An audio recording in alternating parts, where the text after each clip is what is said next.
Meron pong mainit na usapan ngayon dito sa crypto community, lalo na po sa XRP Army matapos pong pumutok ang balita na ang dating SEC chairman na si Ginoong Gary Gensler ay nasasangkot sa panibagong legal na gulo. Si Ginoong Paul Grewal, siya po ang Chief Legal Officer ng Coinbase, ay naglabas po ng mabigat na paratang laban sa SEC tungkol sa umano'y pagsira ng mahalagang dokumento na may kinalaman po sa crypto regulation.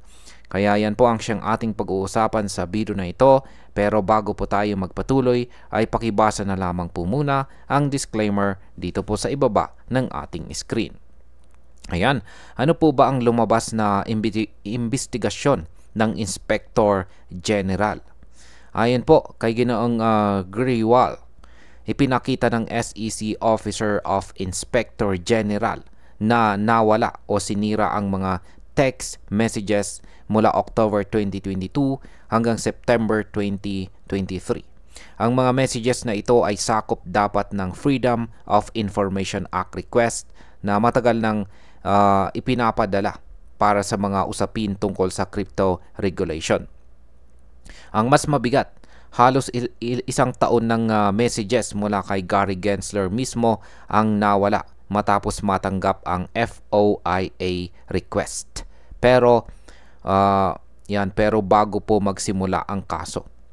May higit 20 or 20 na iba pang mga opisyal ng SEC na posibleng nawalan din ng messages na ngayon ay nanganganib na tuluyan ng mabura. Kaya ang market impact po dito ay bagamat hindi ito direktang price driver, ang transparency issue na ito ay pwede pong magbigay ng mas mataas na kumpiyansa sa mga pro-crypto investors na naniniwala na dapat maging patas ang regulasyon. Ngayon ay ano po ang aksyon na hinihingi ng Coinbase?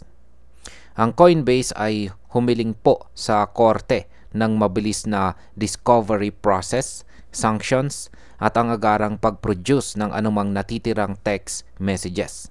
Sabi po ni Ginoong Grewal na kailangan itong gawin para mapanagot ang SEC at ipakita na hindi sila immune sa parehong batas na ipinapatupad nila sa private companies. Ayon po sa History Associates, alam po ng SEC ang problema sa record retention at saka FOIA issues sa loob ng 2 taon.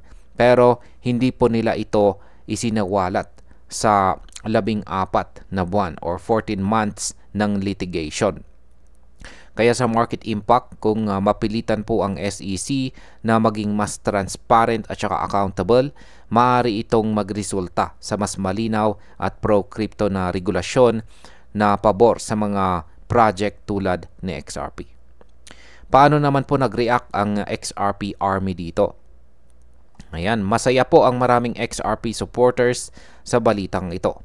Para sa kanila, ito ay patunay na tama ang kanilang matagal ng paniniwala na hindi po patas ang naging pagtrato ng SEC sa crypto industry. Marami po ang nananawagan na dapat panagutin si Ginoong Gensler at ang ilan ay humiling pa ng criminal charges.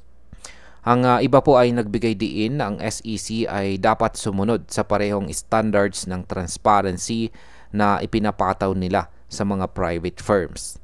Para sa kanila, ang mga opisyal ng gobyerno ay may tungkulin na ipakita ang buong katotohanan dahil sila ay nagsisilbi sa mga mamamayan.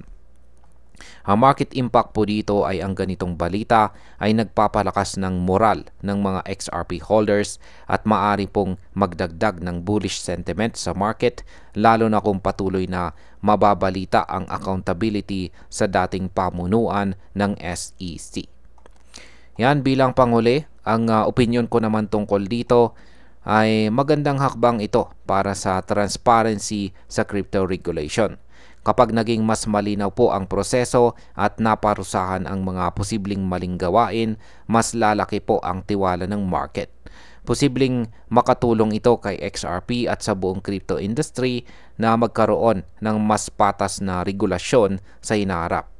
Pero dapat po nating tandaan na ang kasong ito ay legal process na maaari pong tumagal bago magkaroon ng resulta, kaya dapat pa rin po tayong maging maingat sa pag-trade. At ayan, hanggang dito na lamang po tayo sa video na ito mga ka-crypto. Marami pong salamat sa panonood. Ingat po tayo lagi at God bless po sa ating lahat.